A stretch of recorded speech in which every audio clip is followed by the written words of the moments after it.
So I'm here with Sigurlaug Annou Jóhannsdóttir, democracy expert of the human right and democracy of city of Reykjavík.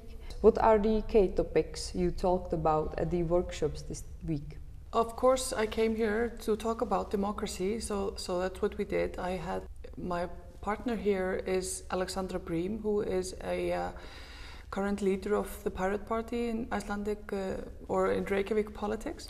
We both talked about our democracy policy, which is new, and we are very proud of it. And we talked about the projects that we have, because it's not enough to have a democracy on paper. We also have to practice it somehow.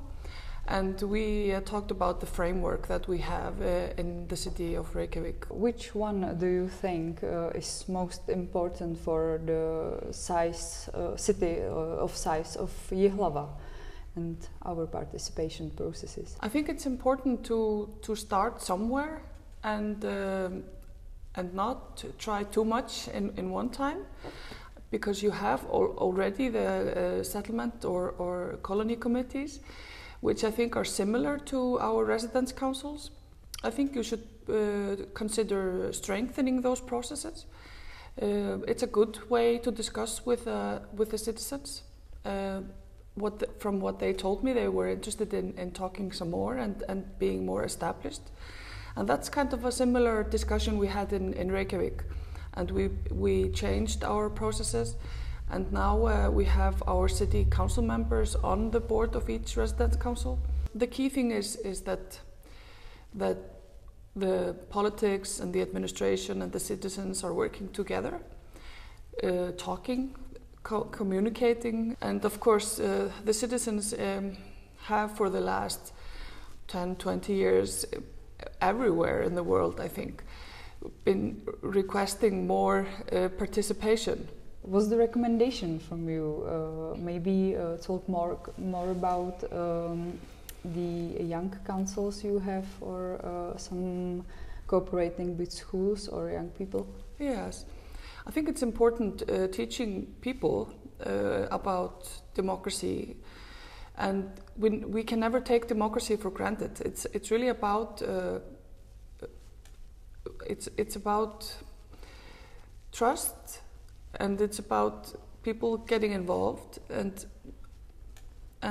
we can do that by informing on what it is that we do as an administration and as politics.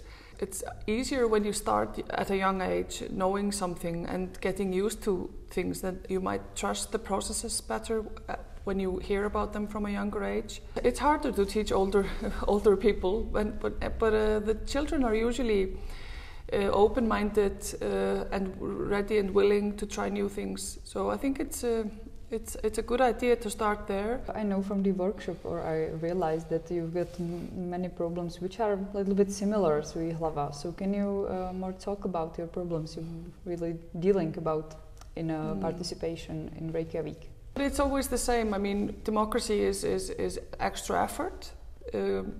It also can be expensive.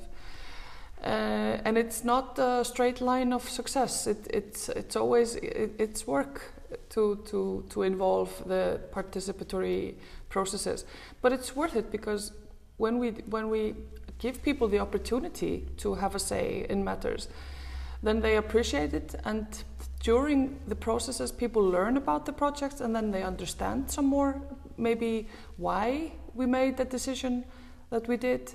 Mm-hmm. So even though they don't agree with it, they might understand it, and then they are more satisfied because they got an answer and somebody heard what they said. The key thing is that we listen, people have the opportunity and they get an explanation, and then they understand. And it's about having rules that people it goes the same for you and for me. Thank you for interview. That's all. It was really nice. Thank you, Thank you for too. your great for the great weather and all your hospitality. Yeah.